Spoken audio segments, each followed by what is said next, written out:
culture to its music.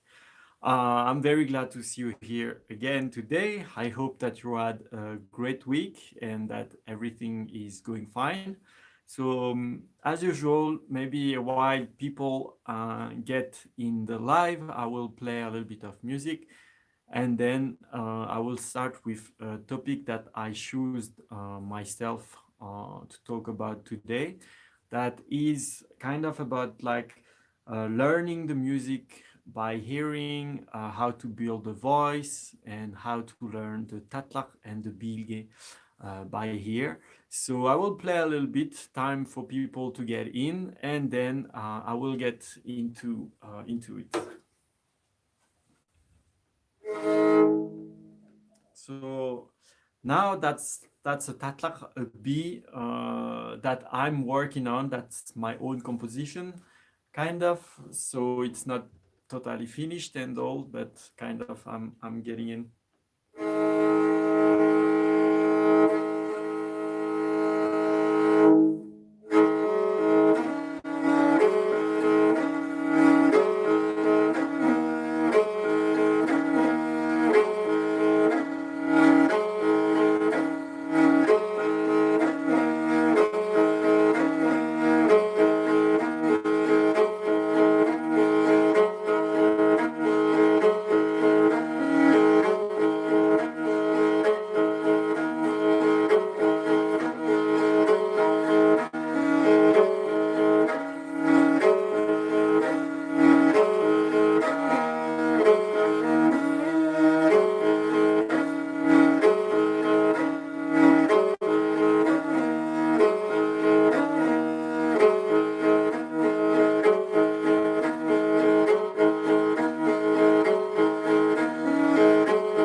So maybe a little bit of horse to get into shape, and we can get to it.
Okay. So now that was a little bit of music. Maybe I will play. I have two. I have three tatlak B kind of that I'm trying to compose. The one I just played, the idea, it's something that give energy for people, kind of like a dancing something. And I kind of had this mood, this feeling with, like, you know, the trees that balance with the wind, as the wind can move very abruptly from one direction to another. So the flower or the trees, they can move and then suddenly move in another way. So that's kind of this idea that I had when I was kind of composing this Tatlaga, the first one I played. And I have another one, two other one that are kind of on the go. One is more about the deer, buck. So I'm building on it, and one is like about the wolf that is hunting, kind of, because now I kind of see how to play the wolf howling on the murder horse. So maybe you heard before, but that's something like that.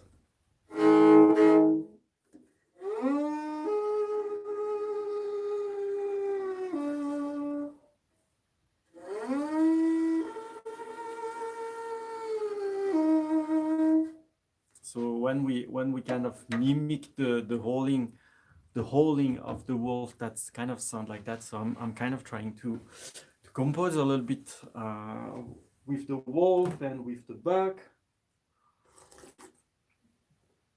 So that's also, I'm trying to make some new composition, but that still have this old feeling. So now let's get into the live and all the information that I want to share with you guys. So hello Bjorn, hello Ania, hello Sayajino. Wow, there is a lot of people. Hello Heren and hello Blaviken. Nice to meet you guys.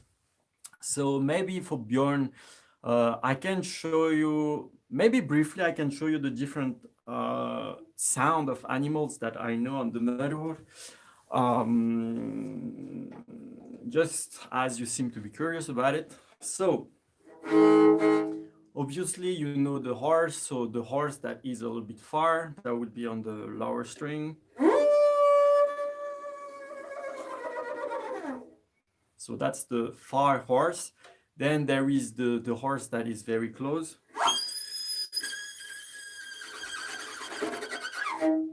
So on the higher string.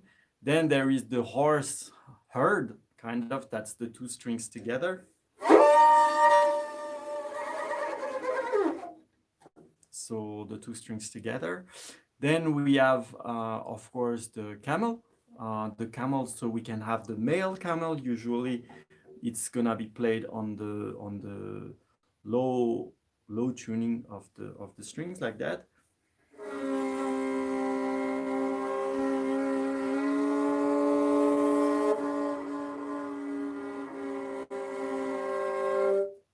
So that's kind of the male camel. Then there would be the female camel.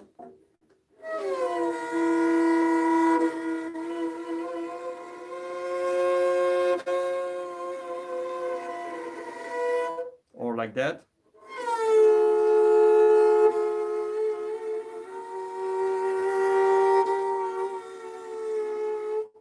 But when the finger are not like parallel, I feel that it sounds a little bit more like a chord, not really like the voice of a camel. So I usually don't do it like that. That's why for the male, I do it directly, the two finger on the same height, if I could say.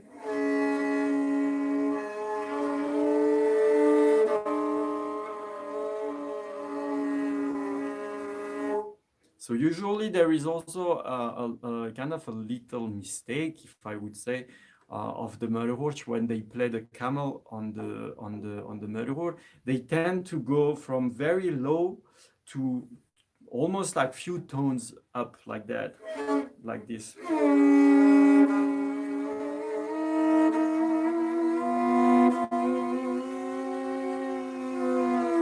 But a camel doesn't do that.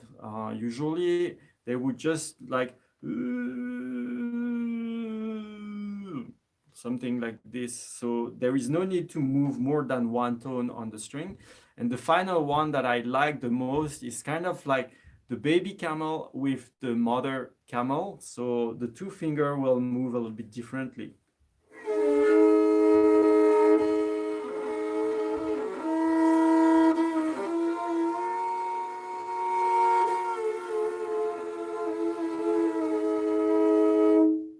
So the two are kind of like, it's kind of like doing two voice of two different camel together. So that's kind of for the camel. I just did put rosin on my bow, so the sound is a little bit crunchy. Sorry about that. So it's gonna get better as I'm gonna use. So we saw the horse, we saw the horse voice. Of course, I'm not talking about the horse pace, because with the pace of the horse, there is also a few dozen different kind of style that we can play to mimic the gallop, the trot, the amble. There is so many different different way to play the different pace of the horse. So we saw the camel. Now there is the cow.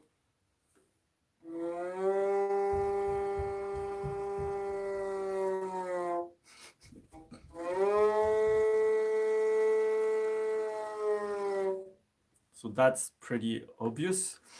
Then you have the little I would say dog.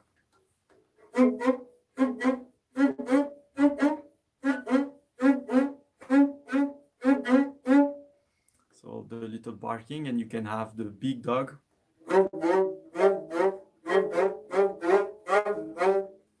So that's also another thing that can be mimicked on the Morel. Then you can have the birds, the far birds. So it's gonna be played on this part of the string. So below the bridge, not on top of the bridge, not above the bridge.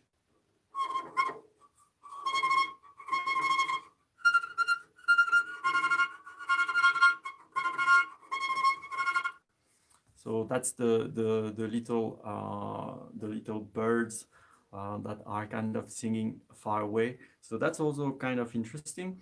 And the wolf also can be made mimicked on the Morel like that.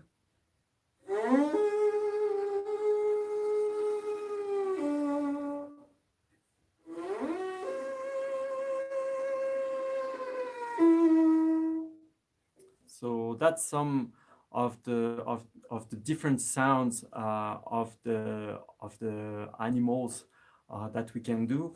Also on the ikil, it's possible to do the flapping of birds, of eagle. On the Morel, that's a little bit difficult. Let's see.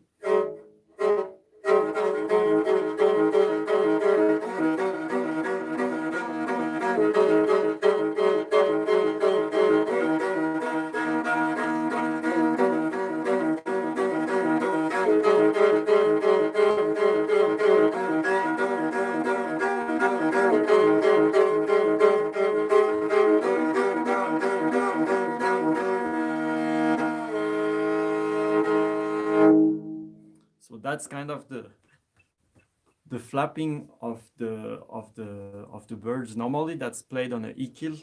So on the ikil, the strings are reversed. So that's a little bit easier to do the slide and things. But yeah, that kind of sound also a little bit interesting on the Morel. So yeah, as I saw that Bjorn seemed to be interested in the different kind of voice and things that we can do on the Morel. That's the few that I know. I'm pretty confident that there is other things. There is the wind. There is the wind. There is the wind also that we can mimic. So.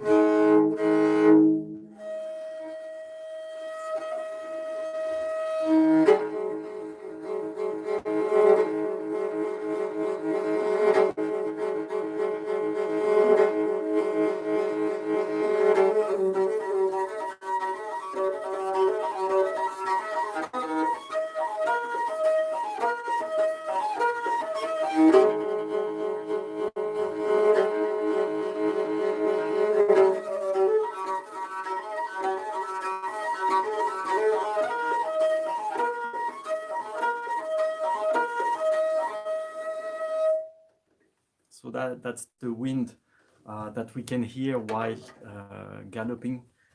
So that's another very interesting thing that we can do on the motherboard. Hello, Laura. How are you? I hope you're good and that everything is going well for you. Bjorn, are there multiple ways to do the horse sound? I feel like I've heard other kinds. There is three big way. Basically, there is one for the lower string, one for the higher string, and one for the double string together. But people does it a little bit differently. For example, Tavan, they do it a little bit differently. Some people also, as it's a skin instrument, that's a little bit different. It's a little bit easier on the wooden instrument. So some people do it with the second finger. Some people does it with the third finger. Some does it with the bow. So basically, let's see if I can put that a little bit down. Okay. So on the lower string for the horse.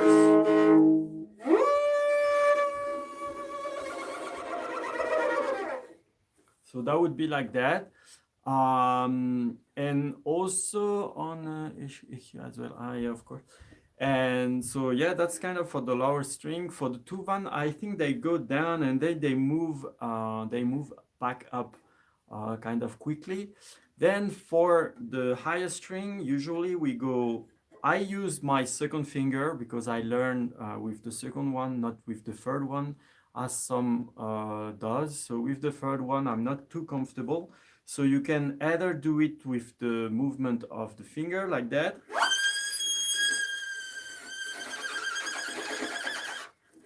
or do it with the bow.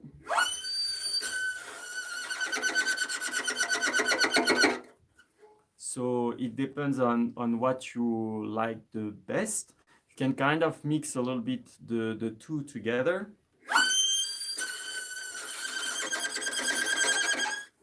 So usually on the string, on the skinned instrument, the crunch is not going out as well as on the wooden instrument, so that's a little bit difficult, especially with that holding. If I hold like traditional, I think that would be, if I hold like more modern, I think that might be a little bit easier.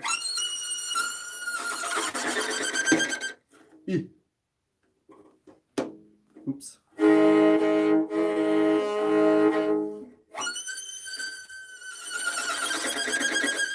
So that's not exactly a vibrato. That's kind of doing this on the string.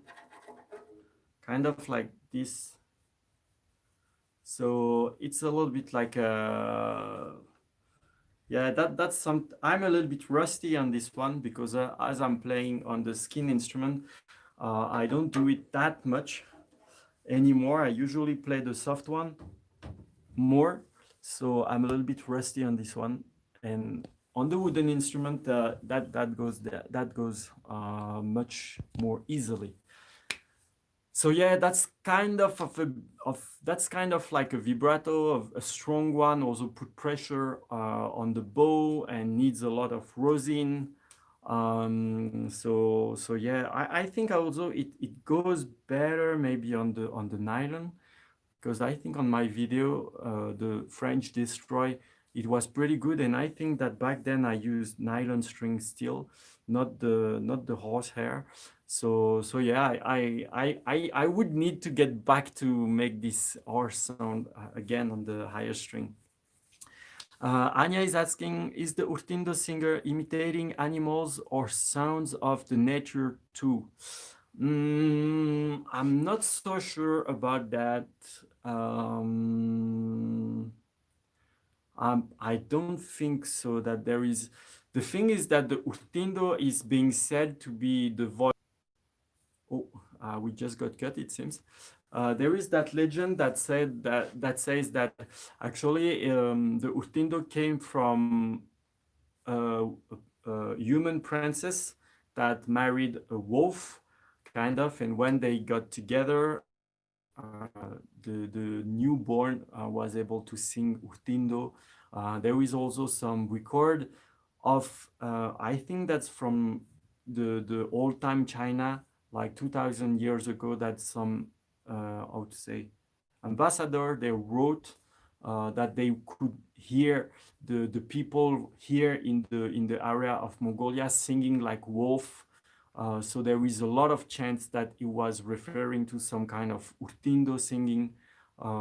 So basically the whole singing of the URTIN DUU is kind of like the howling of the wolf.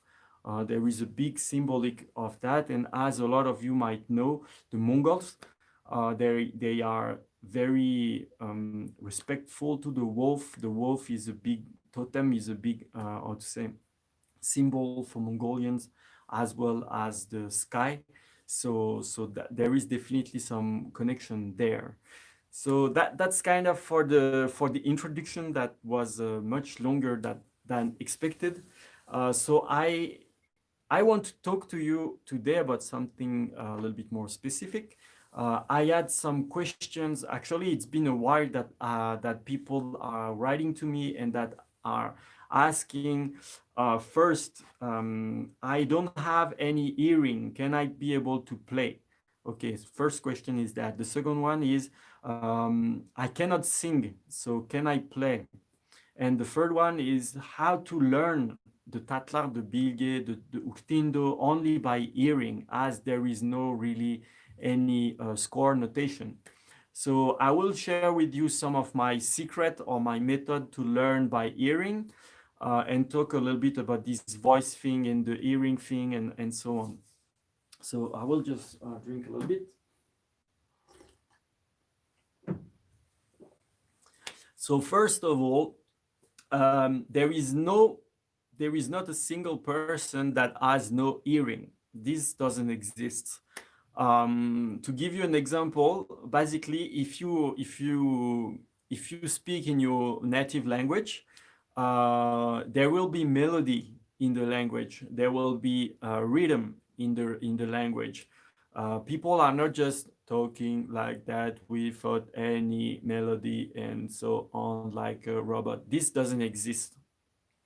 Every language has a melody, a rhythm, intonation, nuance, and so on. So of course, the melody of the English language, of the Mongolian language, of the French or German or Italian or Chinese or whatever the language, of course it's gonna be different, but there will be a melody within any kind of language. So basically, if you are able to speak, you already have a hearing. The second thing is, if someone is telling you whatever the sentence it can be with some a little bit like, I don't know, nuance and rhythm or something, usually you should be, you would be able to repeat just the same way the person told you. So it's not exactly like singing or like a real music or melody, because that would be short and that would be just a little sentence. But normally you should be able, if you can speak, you should be able to repeat and to mimic that same melody. So basically, everyone that can hear and that can speak have a hearing, basically a musical hearing. Now, there is something that need to be known, is that every person doesn't have the exact same hearing. So if I give a more concrete explanation using the eyes and the view sense, let's say that someone doesn't know anything about painting. So that person gonna say, this is blue, this is blue, this is blue, this is blue, and this is blue, okay? Because that person just see blue, the blue color. But for a person that is more artistic, that is more comfortable with color, that is more knowledgeable about it, or that knows about it a little bit more, this gonna be indigo blue, this gonna be teal blue, this gonna be ocean blue, this gonna be sky blue. It's not gonna be the same one. So basically, it means that the way a person gonna see the color will also depend on how that person studied or get to learn about the difference and so on. So with the earring, it's basically exactly the same, in my opinion, in my vision, and from what I could see. So someone that from the beginning have absolutely no earring, it's just that that person didn't practice it or didn't really get to know it that much. Same with the rhythm.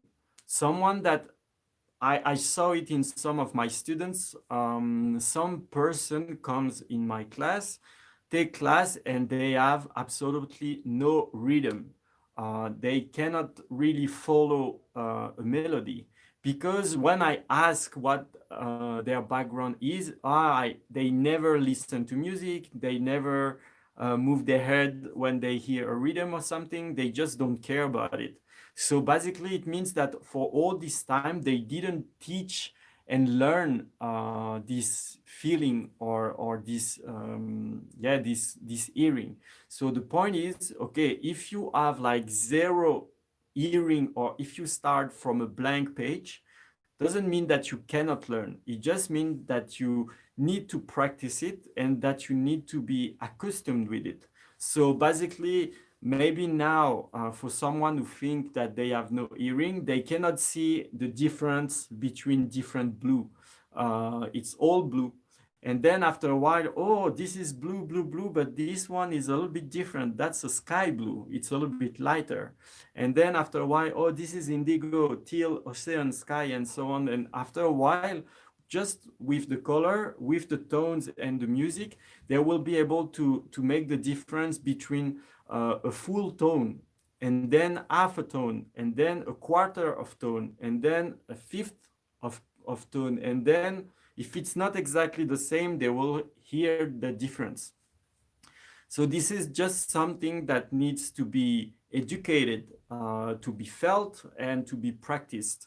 So for anyone that wants to learn the music, that wants to learn the motherhood or any kind of other music, the starting point gonna be different. Some person that had the chance to listen to music all the time, of course, they already have a background for the music. For people who just didn't listen to any music ever, of course, they will start from a lower point. So, but anyone can reach the top. It's just about getting into it. And so that's to talk about the hearing.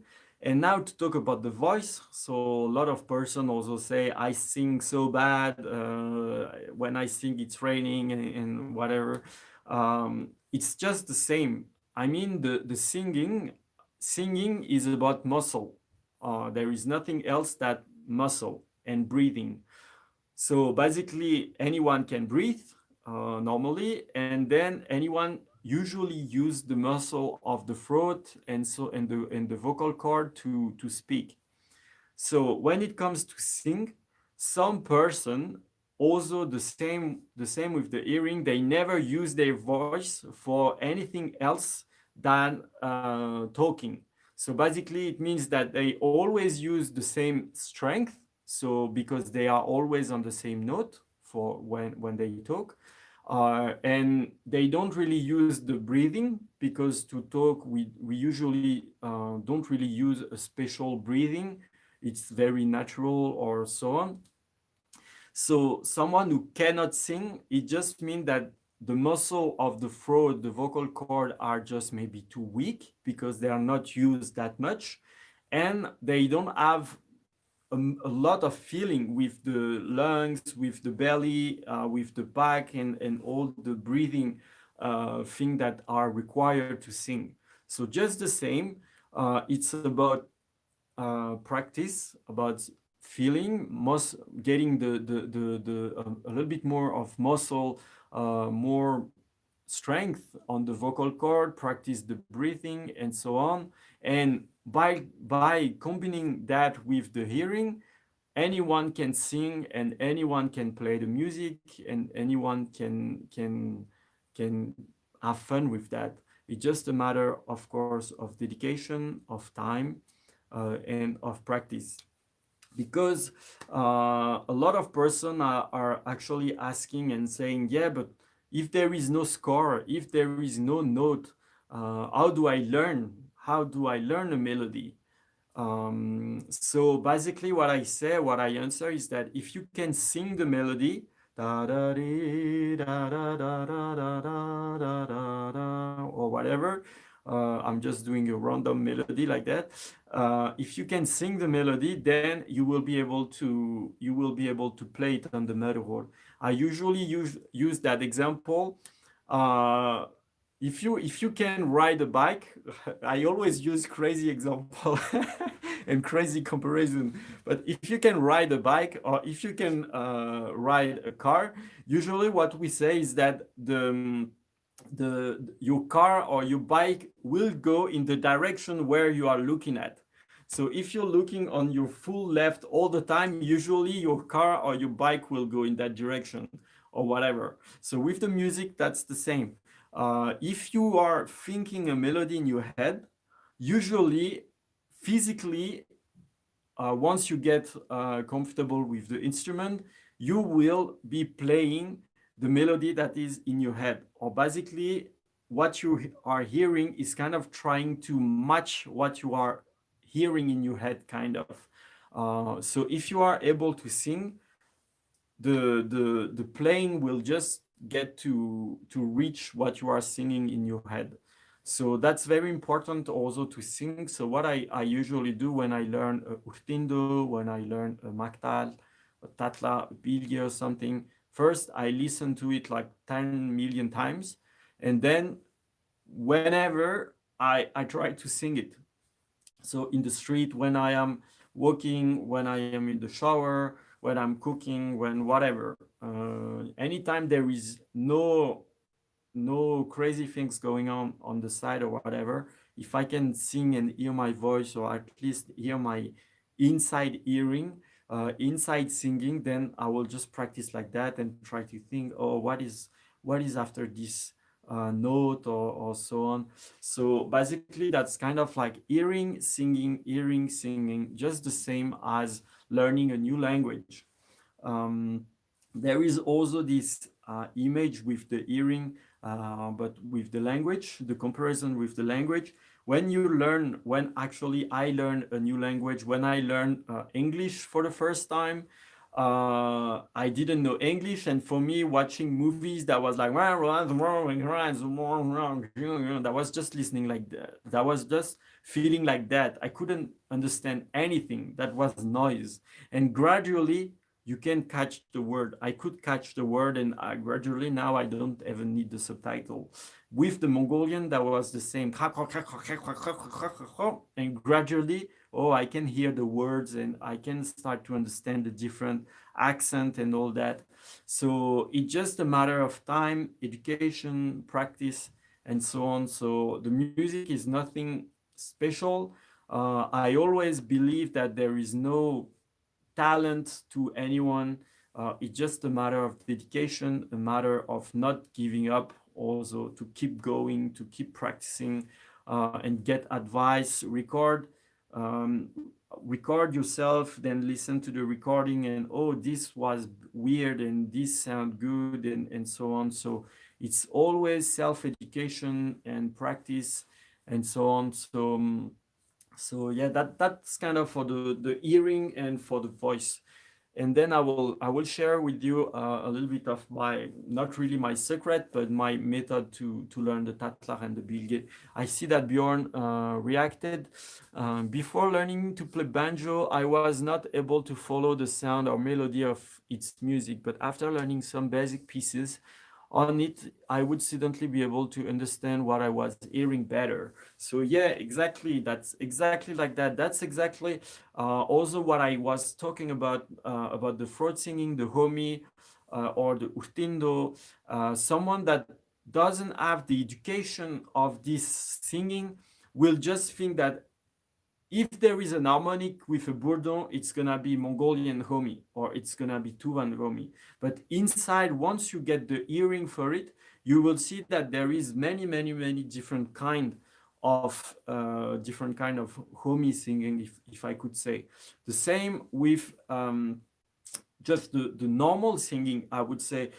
There is hip hop, there is rock, there is rap, opera, lyric, metal, hard rock, and so on. There is so many different kind of singing. The thing is that we've been influenced by this singing, and we have been hearing this singing for a while, so we are already educated to make the difference between rock and roll and hip hop, for example.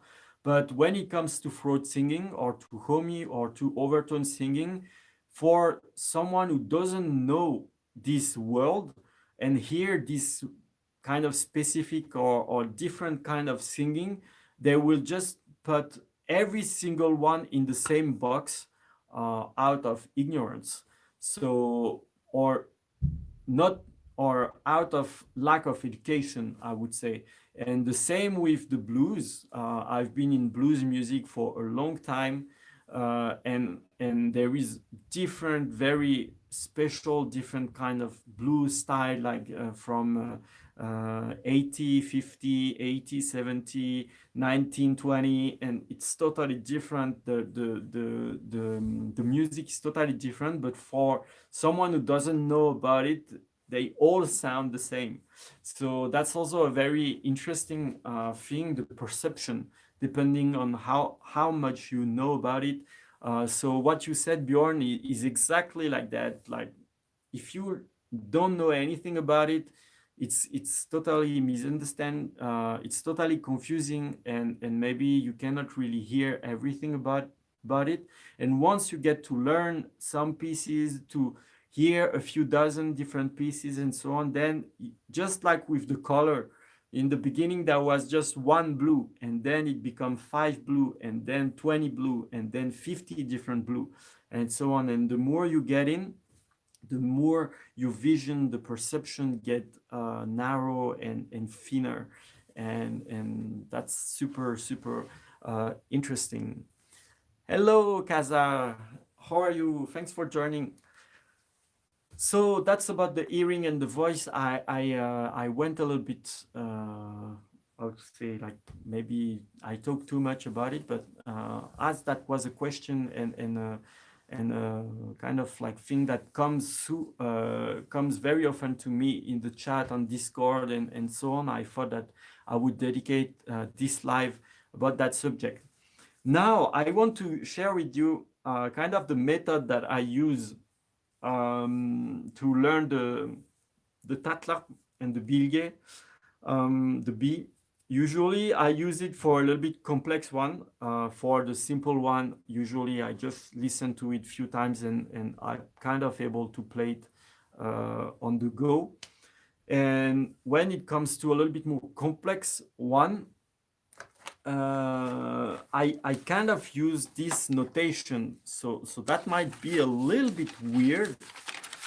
So I will show you with a simple one, and then I will play it for you, so you can understand. I mean, you can kind of connect the drawing, the graph with the music. So I will start with the Bayat Morgol. So what I do. Okay, you can see. So I will just talk a little bit and show it a little bit after. First, of course, I listen to the melody a few times, but I'm not listening the melody as if I just listen the melody. I'm kind of like trying to analyze the melody, trying to see the different sentence that comes back and the different. So yeah, it's kind of like yeah, it identifying kind of like analyzing and seeing the different sentence of the melody of the song, or chapter. Eventually it can be chapter or paragraph, kind of. So once I listen to it a few times, then I take my paper, I take my pen, and then I start to write. For example, here A, B, C. Oh, it's reversed. Yana. So basically, I will not have this in the beginning. I will just write A, B, C. So basically, I listen to the song few times and then, okay, now there is one sentence, A. Then it goes, oh, it's a new one. Okay, B. Then it goes and goes, oh, this one it was the A, so I don't need to write something.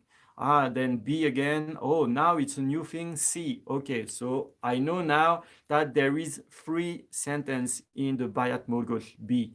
Okay, so then I have the A, B, C. And then once I know that I have three different sentences in the bilge, in the B, I will listen to it again, and then I will count how many times there is the sentence.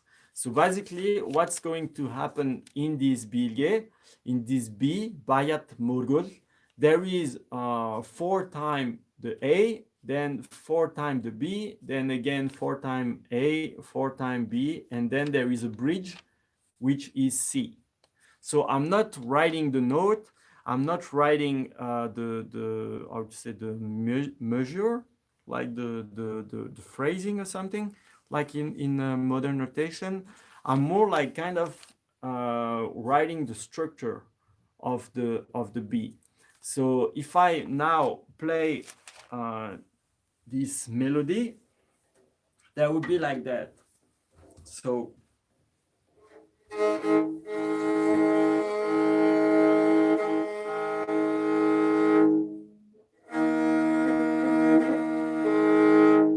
that's the first two line, two bows. So the first A.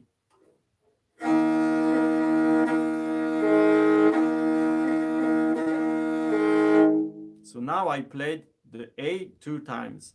Then it was 2A, 2B, 2A, 2B. So that's gonna be that.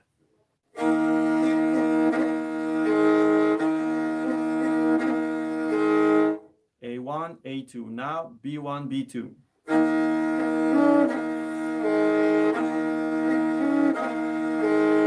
So now I just played A1, A2, B1, B2. Now, as you can see, I take the drawing again. So A1, A2, B1, B2. And that's 2 lines because there is 2 bow. 1, 2. Then as you can see, A1, A2, B1, B2, and then it repeats.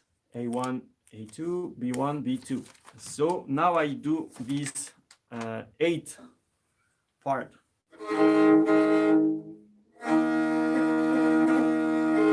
A2, B1, B2, A1, A2, B1, B2, like that. And then, as you can see here again, there is that last one here, which is a C, which is a kind of bridge. So this is a little bit different. The tempo is a little bit different, and so on. So if I play the whole kind of paragraph, if I could say, so A1, A2, B1, B2, repeat, A1, A2, B1, B2, and then the bridge C. I will play that now.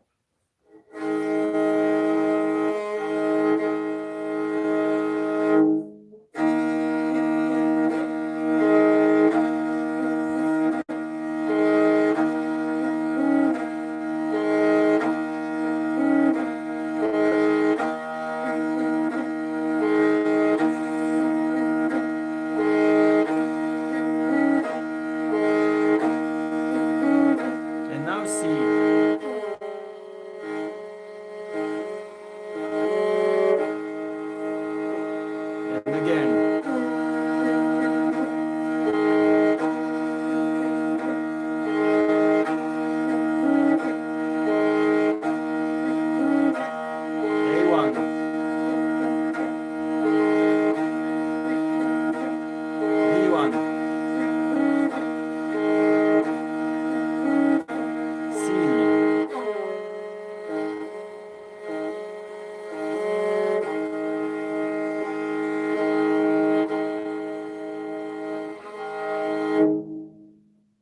that's, for example, how I work, how I kind of build not really a score, but kind of a score for a bilge, a Bii, a Tatlaga, or so on.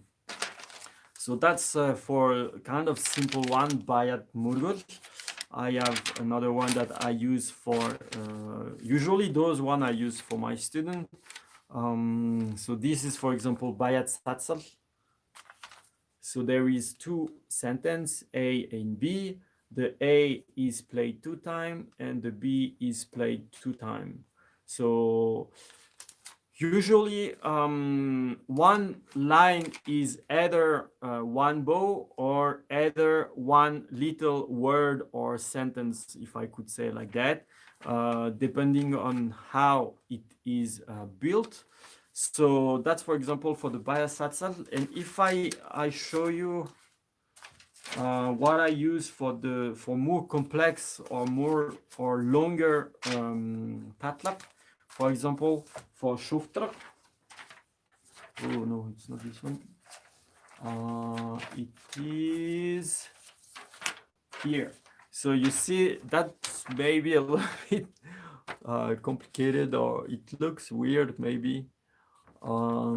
So again, there is like A, B, C, and then A 4 times, B, A, B, A, and then again 4, and so on. With after a while, there is this bridge with the C, and so on. So that might be a little bit confusing looking at that from scratch, but if you build your own method like that, kind of note the little sentence, put a mark while you are listening. It's kind of gonna give you visual mark to support the structure of the melody and to support your learning.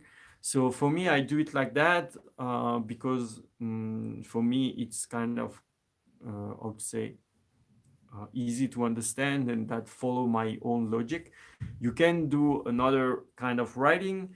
Eventually, if you know music notation, you can kind of write the notes. Eventually, I don't know. I still want to try to avoid the music notation because it's kind of making the music a little bit poorer. There is a lot of things that are happening in the Bii, in the Tatlaga, in Urtiin DUU that are very, very complicated to write down with modern music notation.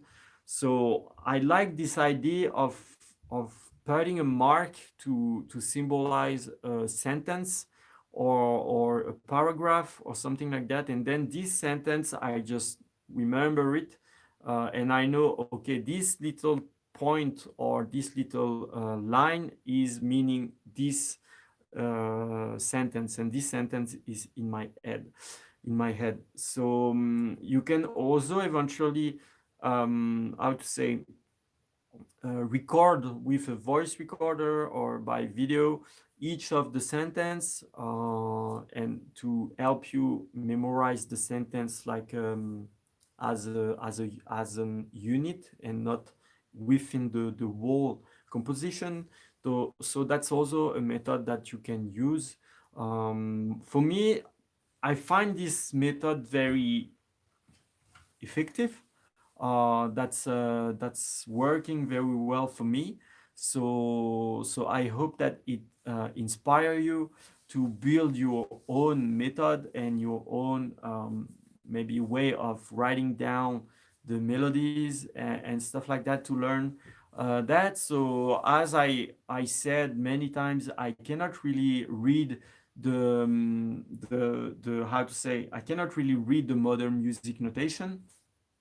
Eventually I can maybe decipher after a while a very simple piece like Samralder or Durun or this kind of video that I was sharing in the previous show. But if it gets crazy complex, like a real classical piece with a lot of bemol and dièse and all these crazy symbols, I would be totally lost. And for sure I would never be able to decipher it. So for me, this method seems very interactive, very intuitive. And yeah, I've been using that for a while, and for me that's kind of like working. And if I decompose the Jonon Hart, actually I already decomposed it previously when I was explaining each step. So in that case, the Jonon Hart, so just to remind you, I will just play the beginning so you can remind a little bit the piece that I'm talking about.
And so on.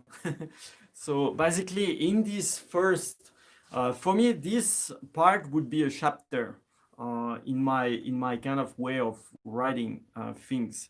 And in this chapter, there is two big parts. Basically, the first part that stays in the higher part of the neck, and the second part which goes down here and then goes back, and each of the two part would be maybe separated into 2 or 3 sentences, something like that. So I would have kind of 3 line in A, 3 line in B, and then that would go to the faster part, would be or something like that, maybe. So that would be how I would decompose kind of like this Tatlaga, and how I would write it down to learn it. So if I decompose the thing using that method, I would just drink a little bit.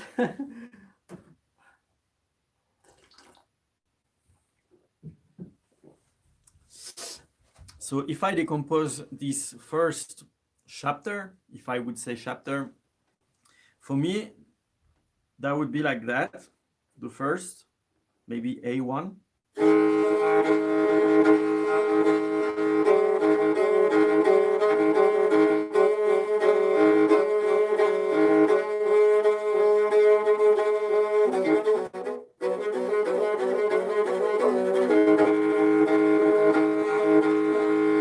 That would be A1, I think.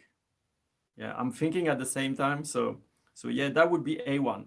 Then A2.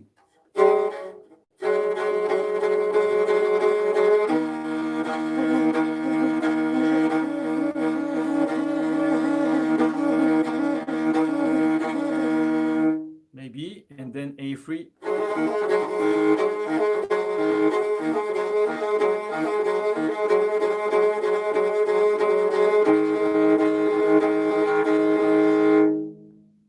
Yeah, I think that would be kind of like how I would cut this first chapter. So I would learn first the A1, then the A2, then the A3, and then kind of make the big A all together.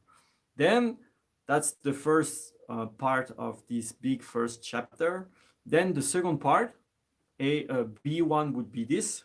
So we just finished A3, right? And now it starts the second chapter.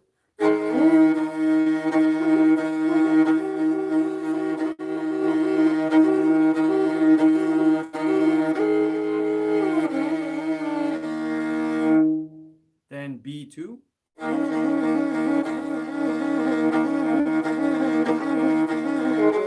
then maybe B3, which is the same almost as A3.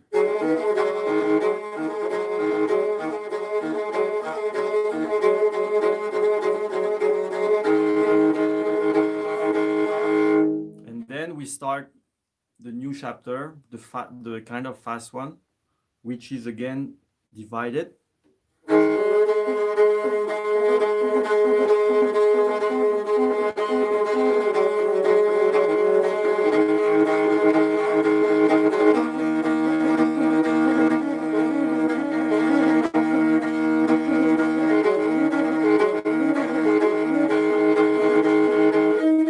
So now you see we're going down, we're going at the harmonic. So definitely you can make a cut. You can make a cut in your structure. So basically what is coming before the jump to the octave and what is coming after. So what is coming after?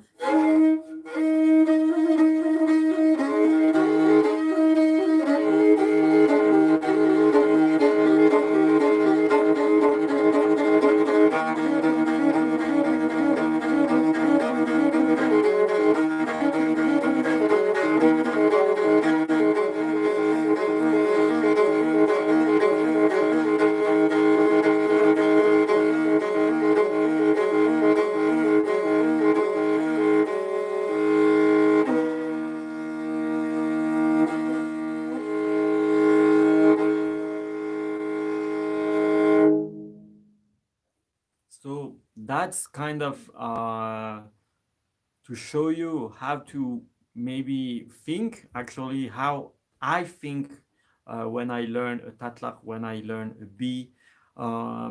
Either I separate it from little sentence or I separate from the story it's telling. If you rewind to the previous live, I think it was the 10 or 9 or 11, I don't remember. I was explaining each of these different steps inside the tatlak. If you separate also from what each part are actually telling, it's also gonna help you from one side learn the tatlak, learn the different thing, and the second thing is that it's also gonna help you live the music more, because for example when I play, okay, I know I'm starting in the desert and it's kind of going peaceful and then we start to go faster, and so the story is building not just on the melody but in my head I can see the picture and so on, because I learned like that with the different picture. That's kind of like a storyboard. I guess that's why as I was like making movies and videos and using storyboard and storytelling a lot in my previous life. I mean, before studying the Morin Huur and so on, not my previous incarnation. So I guess that influenced a lot on my logic and how I learn things. Also, I was a programmer, so I was developing in C, in ActionScript, in PHP. So this very linear structure, like the function and so on. So kind of like a sentence that is repeating itself and so on. So I guess that's why I'm kind of using this method. So I'm sharing it with you transparently, just to share with you. So maybe it gives you ideas to how to learn this music that has not really any structure, not really any, yeah, not really any structure. Actually, that's pretty true.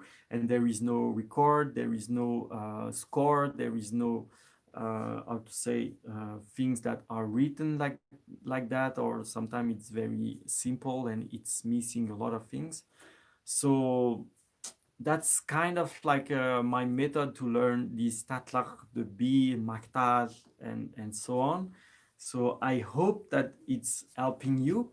So I will just check in the chat if there is some reaction, if you want to ask maybe something more, if you want to share an opinion or something, please be my guest and do so. So I will just check that out. Hello, Huchung. Nice to see you here. I'm glad that you are from Inner Mongolia, Southern Mongolia. I'm very glad that I'm reaching out there. Inner Mongolian, Southern Mongolian culture is also pretty awesome. And they have actually, Inner Mongolia, they have their very own specifics, Tatlag, which is called Boilo. I think it's called Boilo. So that's also very interesting. That's also pretty crazy, interesting, and amazingly awesome in terms of sound and so on. So that's also something that can be digged and explored. So I can see Bjorn is asking, are there tatlag that are good for beginners? So usually what I do with my students or the person that like to learn from me is that I'm not really teaching tatlag first because they tend to be a little bit complex. They have a lot of ornaments. They are also very, very dependent on the ornaments. If you don't play the ornaments, usually that will sound very poor and a little bit boring, to be honest. So the ornaments are really part of the melody, kind of. So it's difficult to take them off to make kind of like an average melody. So usually I don't really teach or I'm not really sharing that many tatlag with someone who learn. I usually share more Bilge. So anyway, in terms of history, the Bii came first, and then from the Bilge, the Tatlag uh, evolved, kind of. So anyway, the basic of the double string playing on the Morin Huur is the Bilge. That will be actually in the subject of the next Into the Morin Huur video. But definitely that's better to start with the Bii because maybe the Bayat one, because the Bayat Bii, they are very slow. Usually they are quite slow. They don't have extreme ornaments. The bow is a little bit difficult, to be honest, but the left finger are kind of easy. So usually I start with very simple one, kind of like the one I just showed, like Bayat Morgol or Bayat Satsal, Elkendeg, this kind of Bii. And gradually we're getting into more complex one, like the Urianhai Satsal, that is a little bit complex, but still get a structure of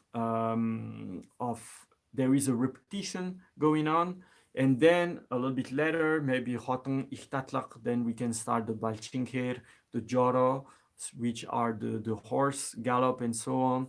And once you get all these little bilge, all these little Bii all together, maybe it's gonna be a dozen of little melody. Learning a tatlag will be very, very easy.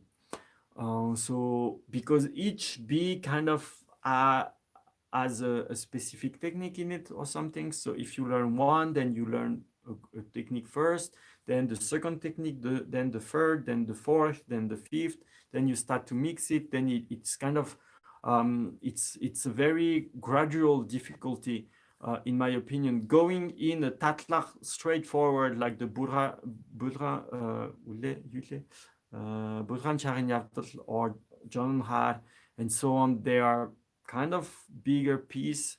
They require more feeling. The bow is constantly changing. Sometimes it's like one, sometimes it's two, sometimes it's four, then it go back and so on. So that's kind of difficult, in my opinion, in the beginning, because the left hand require a lot of techniques, and the bow hand, the right hand, also change constantly.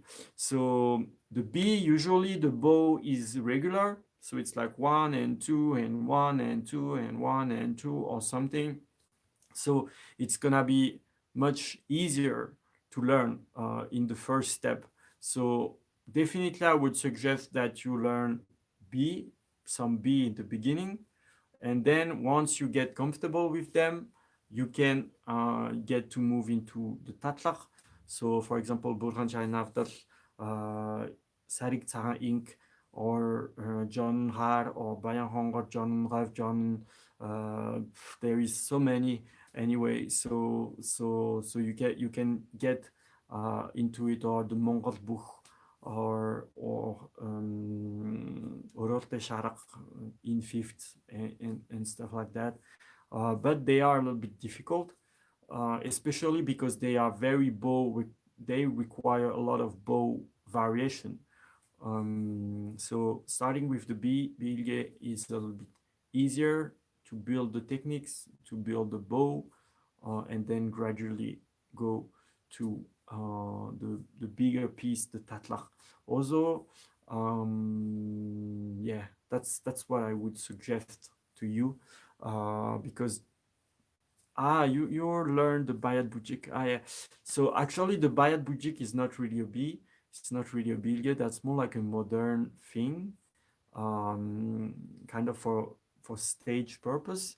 So yeah, but still, that's a pretty interesting melody. There is few of these melodies that actually, if you want, you can write me on Discord, and I can make you some videos for you. Yeah, I will share in the private part. So I have few dozens of these kind of melodies which I can share with you if you want. So definitely feel free to ask, and I can advise you also, depending on your level, what you can easily learn and what might be a little bit too difficult, and so on. So, but definitely I would say start with the B, and gradually you go from the simple B to the Morin after Morin Joroo, which are the horse gallop and so on. And once you get there, you can reach to the Tatlak, because your technique should be good enough. So that would be my advice.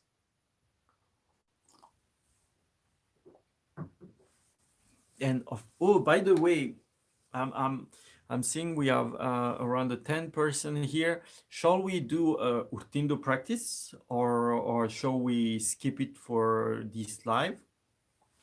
I'm just thinking now, because we talk about exercise and all that. So I don't know if some of you guys that are watching the live are interested into doing a Urtiin DUU practice as we made in the previous videos, or if it's or not, as you want. So while you guys decide if you want some Urtiin DUU practice, I will just show you what I've been doing for the few last days. So basically, it's the book I'm writing on. So I started to write the Mongol Bichik version in by hand. So there is I think around 20 pages. So just to share with you that I'm working on it, and it's like coming on. So there is some little mistakes and so on, but it's kind of to have an idea of how the words will go. So yeah, so it's also to see, for example, here the line is too long, so I will write it again later when I will finish to write everything. I will check all with my teacher to be sure there is no mistakes, no words that are mistaken, and so on. Oh, I think it's reversed. Oops. So, and then as you can see, it's like on squared paper.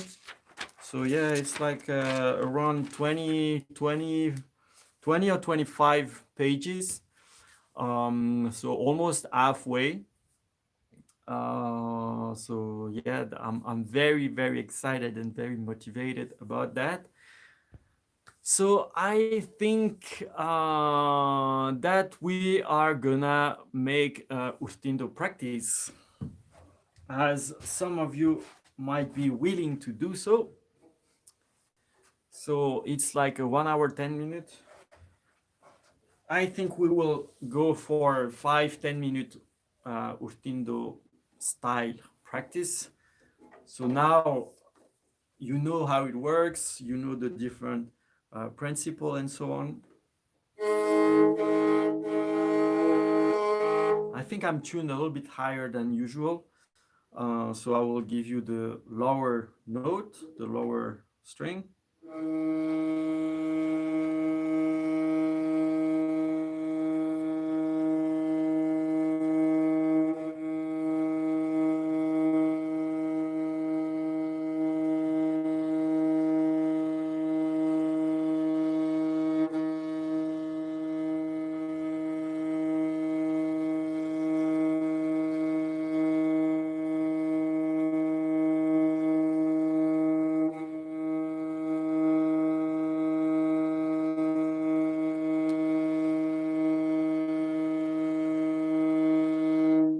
Okay, so I think that you should be okay with the lower string. Now the higher string.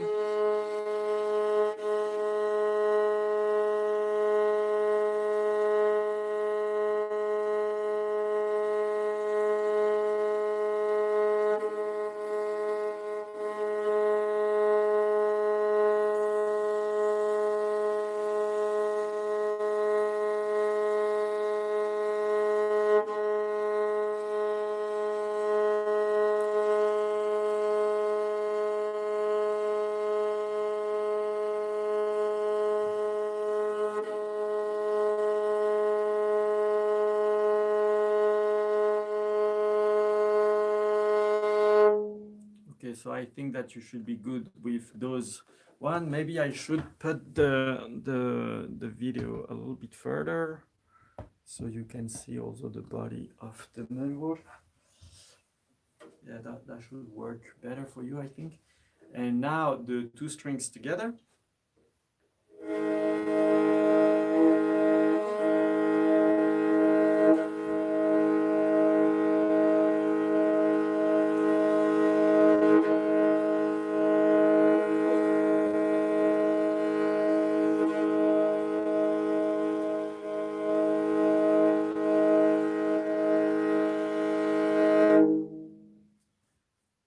Okay, so I hope that you are in tune.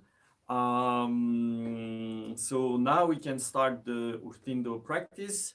So as usual, I will pull the D, then I will give you a note, and then we will go in some improvisation together for a little while. And for those who are not playing, you can just listen to it, relax, and kind of meditate or whatever. Usually, that's pretty cool to also listen to that. So, as usual, I will start pretty peacefully, and gradually, I will get into more complex combination and so on. So, do your best, enjoy, relax, breathe, and just have fun.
So how was it?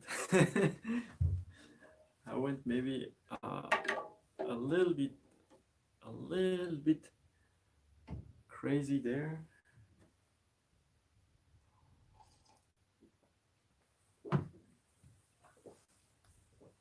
So I don't know if there is some feedback there.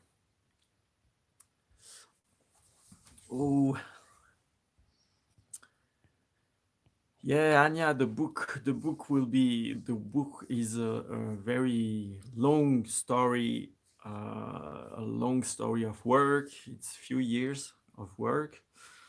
I've been annoying to a lot of people to get information, especially also to Laura that is here with who worked with me on the proofreading and the editing of the English version for I think at least 1 year. We've been working almost every day for a while, many months, almost every day. We've been working an hour, 30 minutes, 2 hours and stuff. So we've been working a lot. And for me, this has been, it's actually around 30, 35 pieces. There is songs, there is praise, there is Urtiin DUU, of course, and they are translated and explained.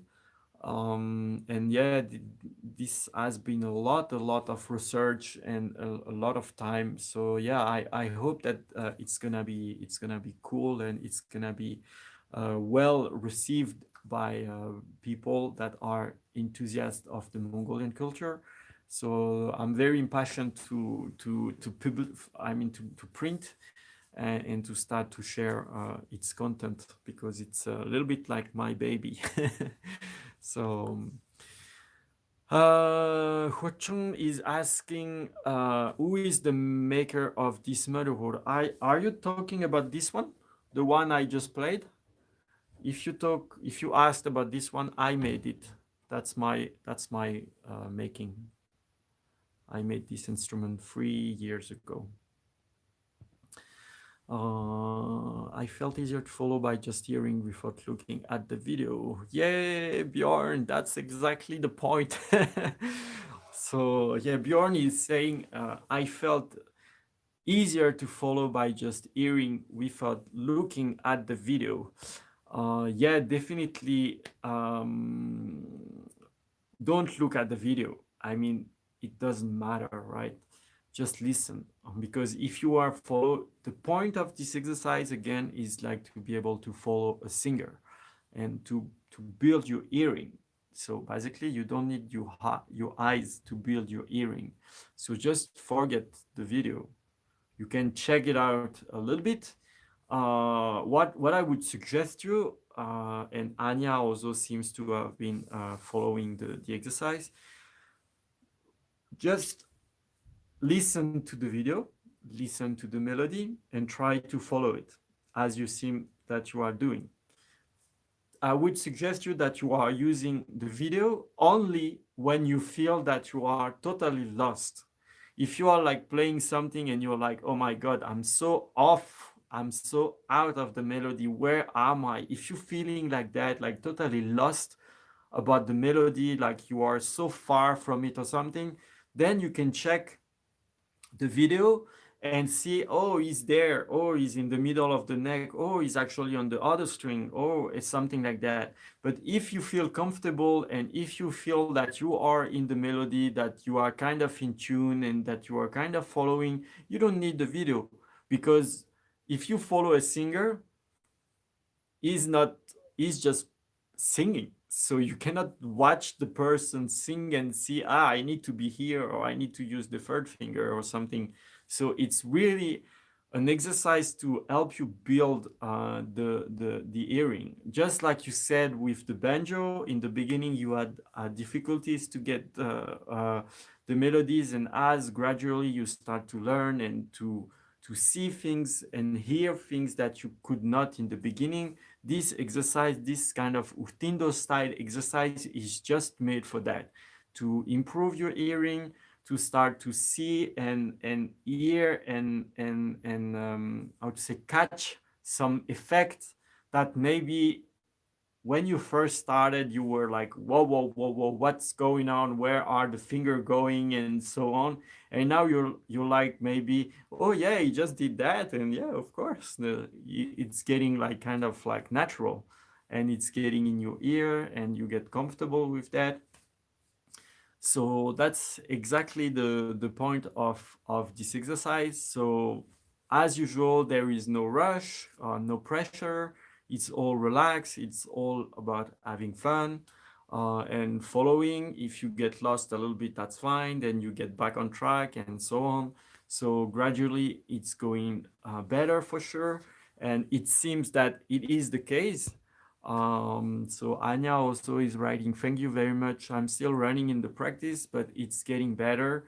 So after a while, you're just gonna follow directly, and you will not feel pressured or stressed or in a hurry, because you're just gonna get there automatically or something. So for me, that was like that. In the beginning, when the singer were singing Urtiin DUU and I was trying to follow, I was totally lost. I was like, oh my God, what's going on? And the guy or the person, the guy or the woman already sang like 5, 6 notes, and I was still on the first one, feeling like my brain was still trying to process the few notes that were going. And I was like, okay, I'm totally lost. And sometimes I even like stopped the melody. I'm like, whoa, whoa, whoa, whoa, what happened? And now, I mean, a singer sing, and whatever he sing, it just like I just follow kind of. So of course, I'm not following each single little detail that a singer is singing, because that would be a little bit maybe too much. But sometimes there is some decoration that are nice to repeat like an echo on the Morin Huur, and sometimes it just like a solo for the singer is doing a lot of things, and doing the same on the Morin Huur would just kind of spoil his decoration. So it's not about repeating exactly the same thing all the time. Sometimes you can give a bourdon, and sometimes you can make your own decoration. Sometimes you can maybe add one note and see if this note that you add is actually fitting in the melody and so on. So it's also about exploring a little bit. So yeah, that's kind of like what this exercise is about. So I think that we are touching the end of our live. I don't know if there is a few more questions or reaction from to what we talked about today, about like the hearing, the voice, the tatlar, the Bii practice, and so on. So I don't know if you guys have anything that you want to add or ask or say.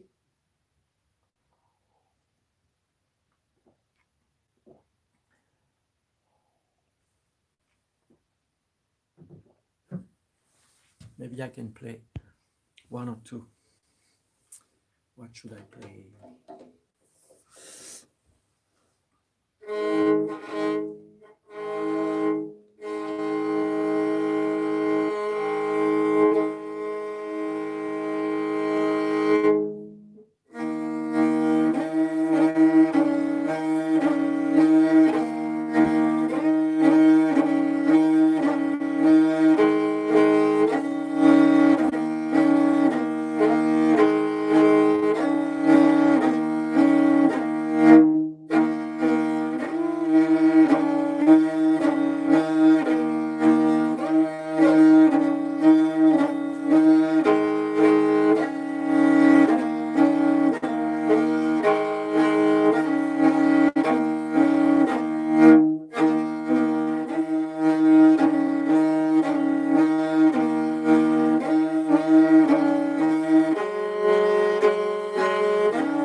that's Urianhai Morgol, I think.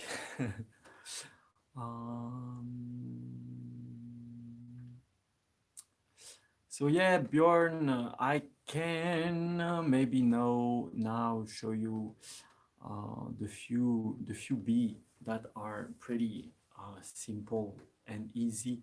So the Bayat B. Sorry, I see that there is some reaction.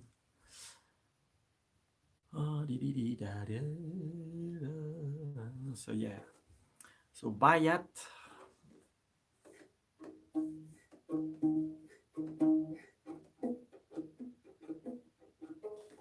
Which one is that? Bayat Elkendeg.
Bayat Elkendeg, this one.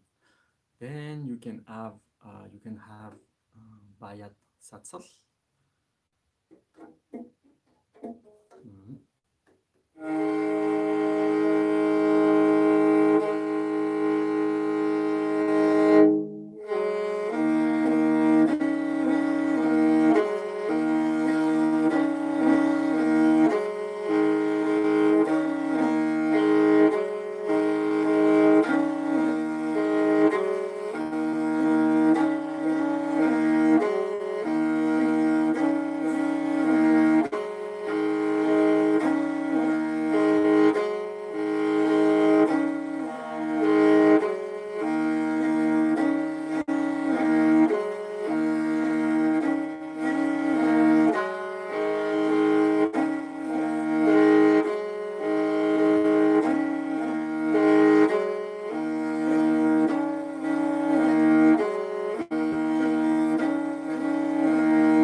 Then, so that was Bayat Satsal.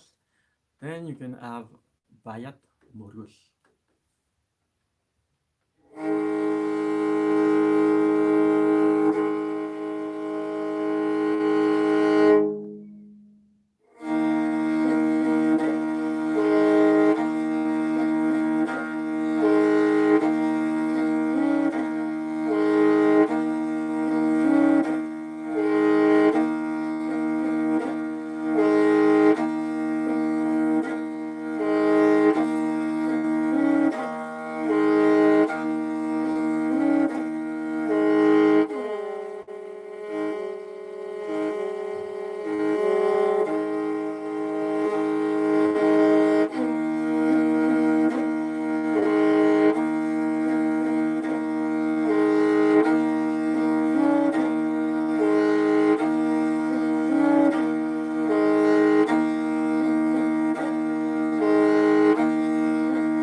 that's the Bayat Morgol.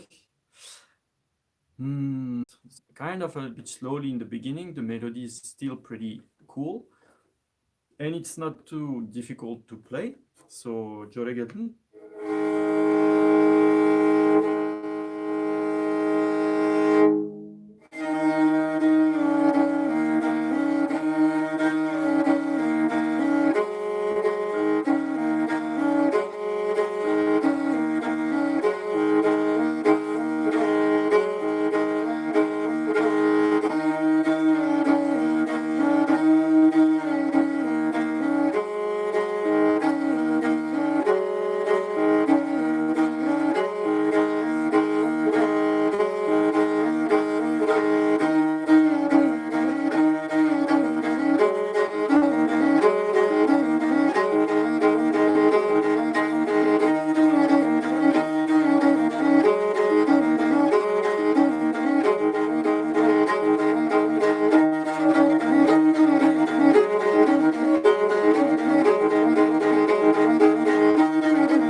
So that's Jurai Gelden.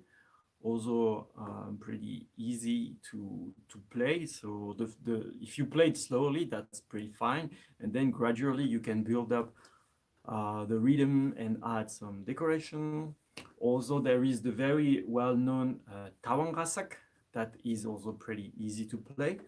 And as it's Jurai Gelden and Tavan Hasag have words, so if you can play the melody gradually, then later you can also sing on top of it. So I think it's pretty interesting.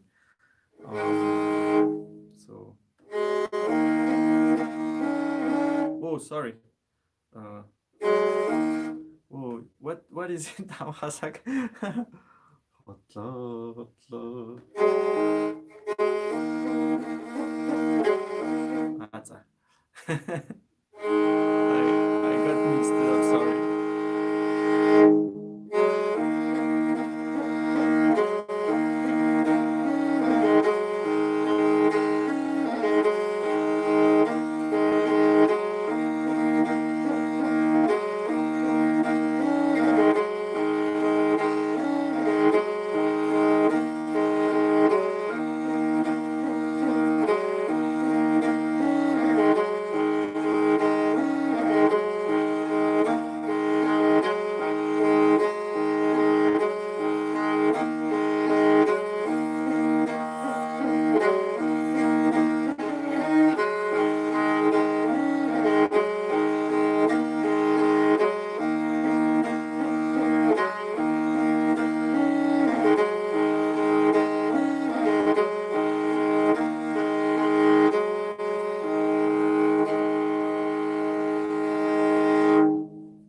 So yeah, and then what was the Torut?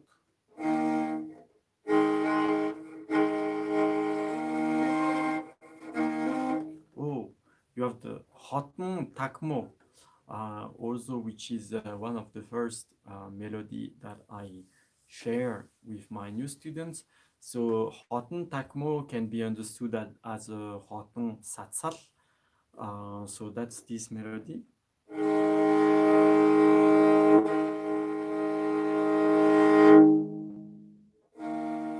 Oh,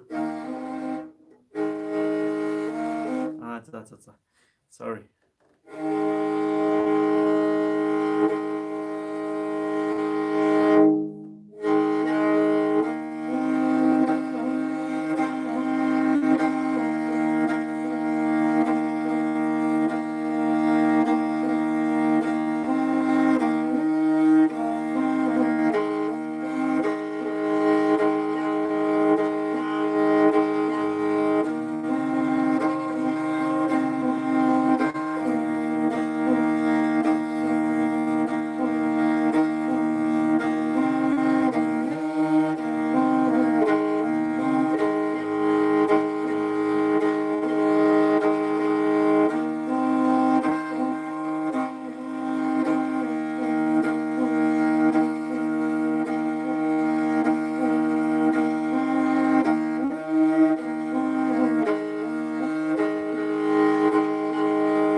is also very, very pretty. And you can also learn the melody of the Dunjingarav Magtaal, which is also very simple, quite simple. And also, as it's a Magtaal, a praise ladder, you will be able to sing on top of it. So the Dunjingarav Magtaal's melody is like that.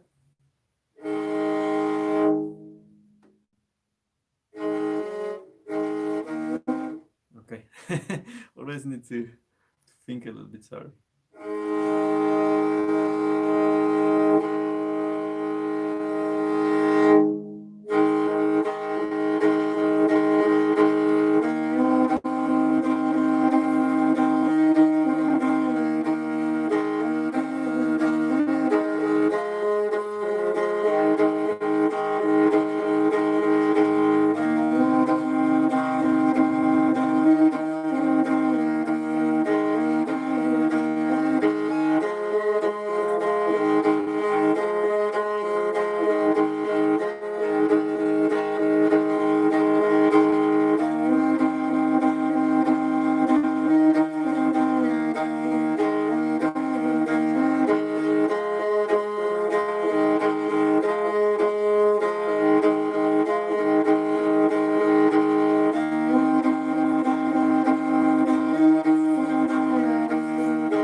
So you have also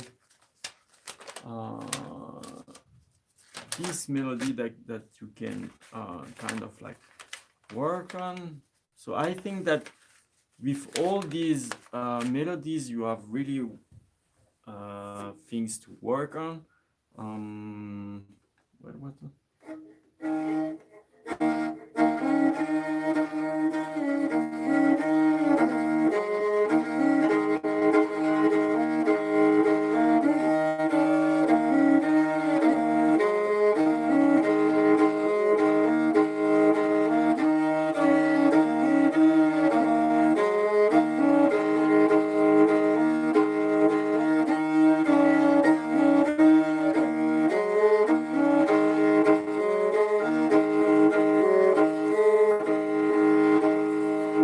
This one might be a little bit difficult. So, well, I think I shared almost not too far from 9 or 10 different melodies that you can start to work on. So I hope that it was cool. It was cool.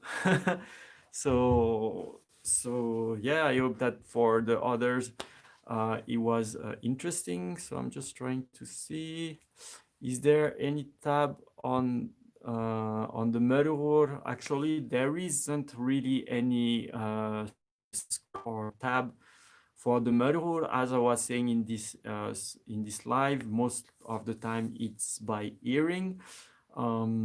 So I was showing in the beginning of this live my method to write down the Tatlaga, so you can maybe rewind and see what I was talking about. I guess I should bookmark this stream. Yeah, Bjorn, you can, or you can just ask me. I can make other videos later if you want. And I'm very glad to hear from Matt that this music resonates with you and that you are feeling home with it, because I can really relate to this, because I really love this music, these melodies, and so on. So I'm really glad that you are enjoying. So I think that's it for today. I hope that you enjoyed, that the content was satisfying, and that it was fun, the practice and the new information, some melodies, some that I already shared before, some that are a little bit new in this live. So I think that's it for today. I hope that you enjoyed. Feel free to share, to like, to drop a comment with your feelings about it, and so on. And join the Discord also for more direct conversation.